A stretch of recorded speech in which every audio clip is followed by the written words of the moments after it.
Boche gold and diamonds. Buy now, pay later. Kulappally Al Ameen കോളേജിൽ petrol കുപ്പി കയ്യിലേന്തി വിദ്യാർത്ഥിയുടെ ആത്മഹത്യ ഭീഷണി.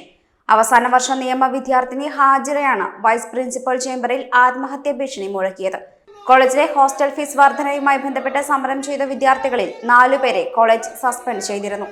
സസ്പെൻഷനിലുള്ള 4 വിദ്യാർത്ഥികളെയും തിരിച്ചെടുക്കണമെന്നാവശ്യപ്പെട്ട് ഇന്ന് രാവിലെ നടത്തിയ പ്രതിഷേധത്തിനിടെയാണ് ഹാജിറ ആത്മഹത്യ ഭീഷണി ഉയർത്തിയത്.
നമ്മളൊരു കാര്യം പറയുമ്പോൾ അവർ അതിനെ കേൾക്കാനോ ഒന്നും റെഡിയല്ല. എന്ത് പറഞ്ഞാലും സസ്പെൻഷനിലേക്ക് പോവുക, അങ്ങനെ ഒരു സിസ്റ്റമാണ് ഇവിടെ ഫോളോ ചെയ്യുന്നത്. അപ്പൊ വേറൊരു വഴിയില്ല, നമ്മളെ കേൾക്കാനായിട്ട് ആരും റെഡിയല്ല എന്നൊരു അവസ്ഥയിലാണ് ഞാൻ ഇങ്ങനൊരു വഴി ചൂസ് ചെയ്തത്. ലൈഫ് എൻഡ് ചെയ്യുക എന്ന് പറയുമ്പോൾ അത് അത്ര വലിയ കഷ്ടത്തിലൂടെ പോകുന്ന സമയത്താണല്ലോ.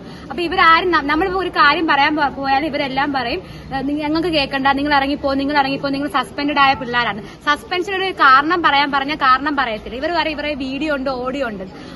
ഇതൊന്നും നമ്മൾ ഇതുവരെ കാണിച്ചിട്ടില്ല. അതുകൊണ്ടാണ് ഇങ്ങനൊരു ക്രൈമിന് ഇങ്ങനൊരു വഴി ചൂസ് ചെയ്യേണ്ടി വന്നത് ഞങ്ങൾക്ക്. പിന്നെ അതുമല്ല പോലീസ് ഓഫീസേഴ്സൊക്കെ വന്ന് ഞങ്ങൾക്ക് ഇപ്പൊ തൽക്കാലത്തേക്ക് ഒരു ആശ്വാസ നിലയിൽ അവരൊരു മീഡിയേഷൻ നടത്തിയിട്ടുണ്ട്. നാളെ ബാക്കി അറിയാം എന്താണെന്ന അവസ്ഥയെന്ന്. കാരണം വേറെ വഴിയില്ല. എൻറോൾമെന്റ് ഞങ്ങൾക്ക് തുടങ്ങാൻ ഇനി കുറച്ച് 4 മാസം കൂടെ ഉള്ളൂ. അതിന്റെ ഇടയ്ക്കൂടെയാണ് ഞങ്ങളുടെ ഭാവി നശിപ്പിക്കാനാണ് ഇവർ തീരുമാനം. അപ്പൊ അതുകൊണ്ട് വേറെ വഴി. സമരത്തിന് കാരണം മാനേജ്മെന്റ് ഹോസ്റ്റൽ ഫീസ് ഇൻക്രീസ് ചെയ്യുന്നത്, അതിനെപ്പറ്റി ചോദ്യം ചെയ്തതിന് 100ഓളം കുട്ടികളുള്ളതിൽ മനഃപൂർവ്വം 4 പേരെ മാത്രം കൊടുക്കണമെന്ന ലക്ഷ്യത്തോടെയാണ് ഇവർ ഇതിലേക്ക് ഞങ്ങളെ നയിച്ചത്. ഞങ്ങൾ എല്ലാവരും പീസ്ഫുൾ ആയിട്ട് പ്രൊട്ടസ്റ്റ് ചെയ്തുകൊണ്ടിരുന്നതാണ്. അതിലെവിടെയൊക്കെയോ വേറെ ആരൊക്കെയോ ഉണ്ട്, പക്ഷെ നമ്മൾ അതൊന്നും അറിഞ്ഞില്ല. പക്ഷെ കേസ് വന്നപ്പോൾ ഞങ്ങൾ 4 പേരുമായി, പിന്നെ 15 അൺഐഡന്റിഫൈഡ് പേഴ്സൺസ് ആയി. അത് ഇതുവരെ ഐഡന്റിറ്റി അവരെ റിവീൽ പോലും ചെയ്തിട്ടില്ല. FIR ഇപ്പോൾ ഉള്ളത് ഞങ്ങൾക്കാണ്. ഞങ്ങൾ നിയമത്തിന്റെ വഴി കൂടെ പൊയ്ക്കൊണ്ടിരിക്കുന്ന സമയത്ത് തന്നെ കോളേജിൽ നിങ്ങളൊരു പ്രൊസീഡിങ്സ് വരുമ്പോൾ ഞങ്ങൾക്ക് എന്ത് ചെയ്യണമെന്ന് അറിയത്തില്ല. സസ്പെൻഷൻ ലെറ്ററിൽ ഡേറ്റ് പോലും മെൻഷൻ ആക്കിയിട്ടില്ല.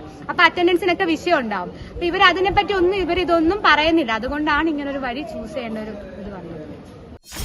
.view ന്യൂസ്, കാഴ്ചകളാണ് ലോകം, കണ്ടു തുടങ്ങുക.